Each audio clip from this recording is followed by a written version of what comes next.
Good starting field position for them as they come up 1st and 10 at the 41-yard line. Now Roethlisberger. And they get to him with a pressure as Roethlisberger goes down. Nick Bosa. It'll go as a loss of about 8 as he gets in there to drop him. Got to imagine the pass rush will be equally intense here on 2nd down following the sack. It's 2nd and 18. Now Roethlisberger. Open man completes it to Smith-Schuster. They'll wind up getting 10 back as that sets him up for 3rd down. An extra DB for the 49ers now on 3rd. From the gun, it's Roethlisberger. He'll find Smith-Schuster. That's complete. Now he's going to get this all the way down inside the 35. That one goes for 24 yards. And let's face it, that what we just saw there, not a surprise, is it? I mean, this is what he does well. And if you don't tackle him as soon as he catches the ball, this is the end result. Big yardage afterwards. Got the speed, the agility, so good with run after catch. And only in the 1st quarter. So they bet. And he's going to take it in for a Steeler touchdown. Jalen Samuels, 33 yards, as his guys are able to strike first here in this opening quarter. An ideal start for them, really. You force the punt, and then you go down and score. And you've got to see a fist pump on the sideline from the head coach, don't you? Because he's turned into his bench, and he's telling his team, this is how we prepare. Force the punt, go downfield and score. I told you guys, it's just like a boxer in the gym preparing for the fight. Now we get to turn it all loose. And he'll take it up past the 25 to the 26-yard line.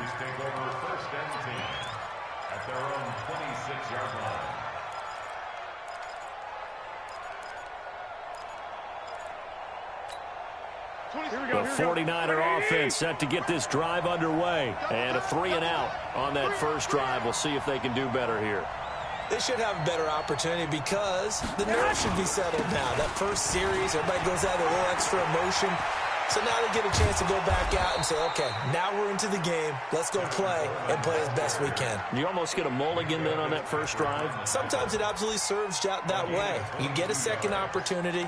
Nothing big happened. But then again, you didn't commit any mistakes either. Off you go.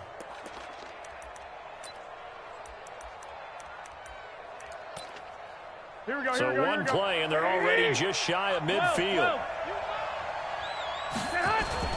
Garoppolo after the fake give to Breida. And he's going to go down. They sack him back at the 42. Cameron Hayward attacking off the edge that time. Well, they go play fake. The problem is nobody was faked out. And when no one's faked out, what's the end result? Quarterback gets hit. Coming up now on a 2nd and 15 following that sack. They run with Breida. Just a yard on the gain there, and that leaves them with 14 yards still to go on 3rd down. On 3rd and long, it's Garoppolo.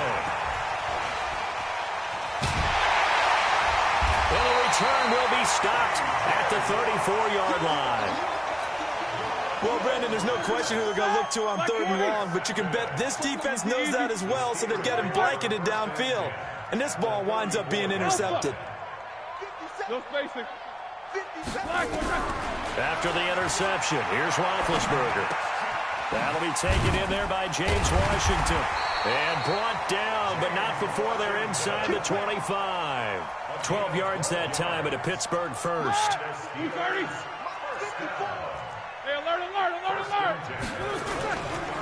First carry for James Conner. And he'll get it down this time to the 17. It's a 5-yard pickup that time on what will wind up being the final play of this first quarter. Double tight, guys, double tight. Ready? 2:30.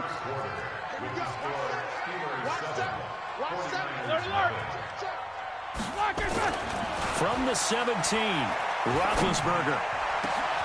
Got his man, it's caught for a Steelers touchdown. Zach Gentry there to make the grab. And the Steelers, they broaden their lead. Boswell good with the extra point, and it's now 14-0. Boswell now to kick it away after the touchdown. And this will not be returnable. It's out of the back of the end zone for a touchback. The 49er offense set to get this drive underway. Already down 2 touchdowns here in the first half. This becomes a pretty important drive, doesn't it? It certainly does, and a lot of teams script plays. We know that, right? They have a script to start the ball game, and typically those scripts go between 12 and 24, 25 plays.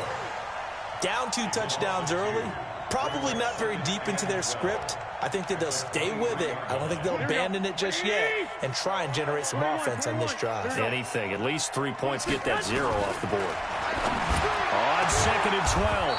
Garoppolo. Open man is born. And they'll get it all the way up about 5 yards shy of midfield. 22 yards there. A first down. 21. Garoppolo on first down. Nowhere to escape, and he goes down. Bud Dupree. It'll go as a loss of about 8 as he gets in there to drop him.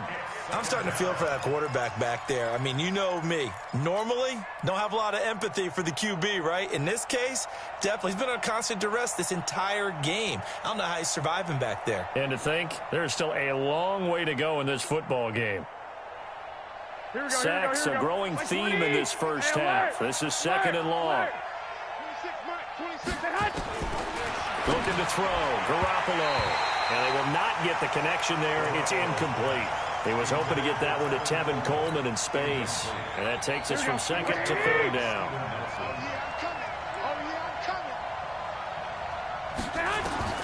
Garoppolo. On the screen, this is Coleman. A short gain there of just 4, and that'll bring up a 4th down.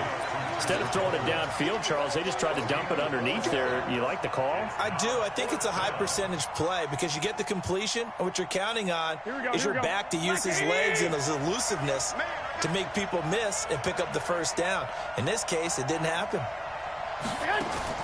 They do go for it. It's Garoppolo escaping the pressure right. And able to haul it in is Kittle. And he's going to get this all the way down inside the 35. Here we go. Defensively, a bit of a collapse, allowing the 4th down play to result in 23 yards. They'll run with Coleman on first down.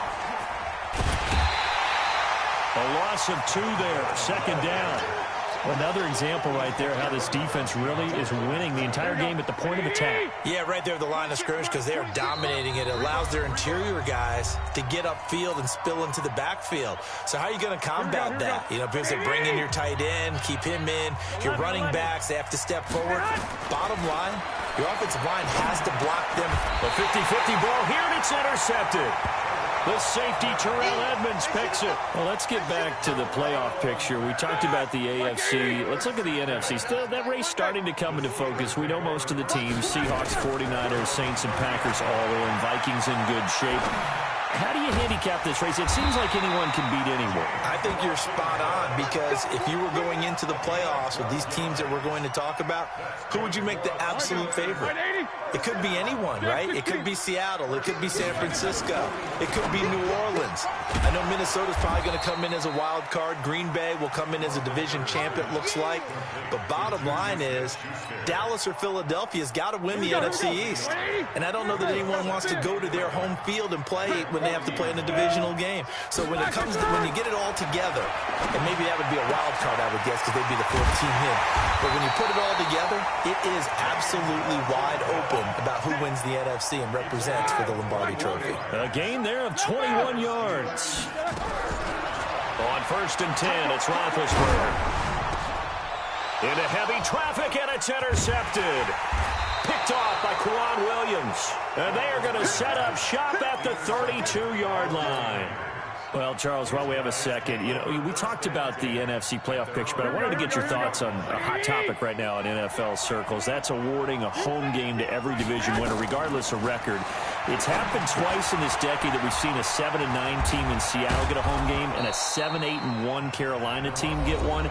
Where do you stand on this? Because there's a scenario where you could have a 13-win team from the NFC West traveling to face an 8-win team from the NFC East. I know I'm a dinosaur on this one. Absolutely. I love the division champ getting a home game. I don't care what the record is, and I know it sounds wrong, and we're in this society now where everything has to be fair and right. And we would like that, and I would like that too for most big topics. But in sports, it's actually kind of cool when these things happen. Remember, Seattle at 7-9 hosted the defending Super Bowl champs New Orleans and beat them. That big Marshawn Lynch run that we'll remember forever. Carolina 7-8. Nowhere to escape, and he goes down. Javon Hargrave, the D tackle, getting the sack. To try again after the sack. Garoppolo. He's got the lane, and there he goes. And he's in for 6 and a Steeler touchdown. But they will not be able to capitalize as time has run out here on the first half of play.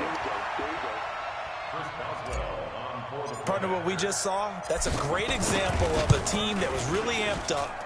They've been playing so well, yet they didn't get overexcited and have a bust on defense and gave up a big play. Instead, they created their own big play with a pick six. This one may be over. Yeah, it's just the first half, but that lead has swelled to the point where you're wondering if it is over already.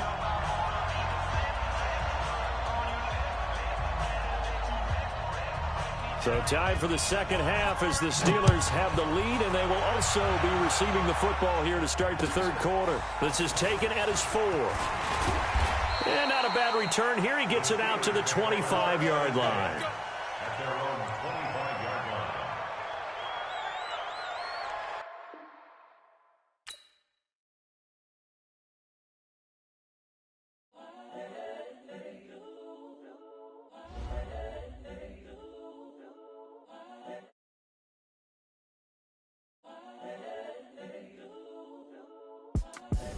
The young